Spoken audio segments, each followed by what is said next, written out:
വഖഫ് നിയമ ഭേദഗതി ബില്ലിനെതിരെ വെൽഫെയർ പാർട്ടി പത്തനംതിട്ട ജില്ലാ കമ്മിറ്റി മിനി സിവിൽ സ്റ്റേഷൻ മുൻപിൽ ജനകീയ പ്രതിഷേധ പരിപാടി സംഘടിപ്പിച്ചു. വെൽഫെയർ പാർട്ടി സംസ്ഥാന സെക്രട്ടറി ഡോക്ടർ അൻസാർ അബൂബക്കർ ഉദ്ഘാടനം ചെയ്തു. സാമൂഹിക അന്തരീക്ഷം ക്രിയേറ്റ് ചെയ്തുകൊണ്ട് സാമൂഹിക അന്തരീക്ഷം നിർമ്മിച്ചെടുത്തുകൊണ്ട് ഉണ്ടാക്കിയെടുത്ത നിയമമാണ് യഥാർത്ഥത്തിൽ മുത്തലാഖ് നിയമം എന്ന് പറയുന്നത്. ഇവിടെ 370 കശ്മീരിന് ഉള്ള പ്രത്യേക പദവി എടുത്തു കളയുന്ന നിയമം കൊണ്ടുവന്നു. എങ്ങനെയാണ് ഈ നിയമം കൊണ്ടുവന്നത്? കശ്മീരിനെ സംബന്ധിച്ച കശ്മീരിലെ സാമൂഹിക അന്തരീക്ഷത്തെ സംബന്ധിച്ച നുണകൾ സംഘപരിവാർ ഇന്ത്യയിൽ ഒട്ടാകെ പ്രചരിപ്പിച്ചുകൊണ്ട്, നമുക്കറിയാമല്ലോ ഇന്ത്യയിൽ വ്യത്യസ്ത സംസ്ഥാനങ്ങളുണ്ട് പ്രത്യേക പദവിയുള്ളത്.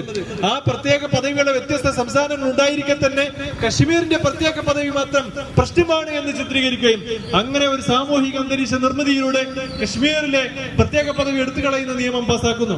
ജില്ലാ പ്രസിഡന്റ് ഷാജി റസാഖ്, അജിത് മാന്തുക, സന്തോഷ് കുളനട, സുബൈർ, റഷീദ് റാന്നി, സിന്ധു ചെറുകോൾപ്പുഴ, യഹിയ പത്തനംതിട്ട, ജബ്ബാർ പന്തളം, അനിൽ ജേക്കബ് നാരങ്ങാനം, അൻവർ സാദത്ത് പത്തനംതിട്ട, നവാസ് പത്തനംതിട്ട എന്നിവർ സംസാരിച്ചു.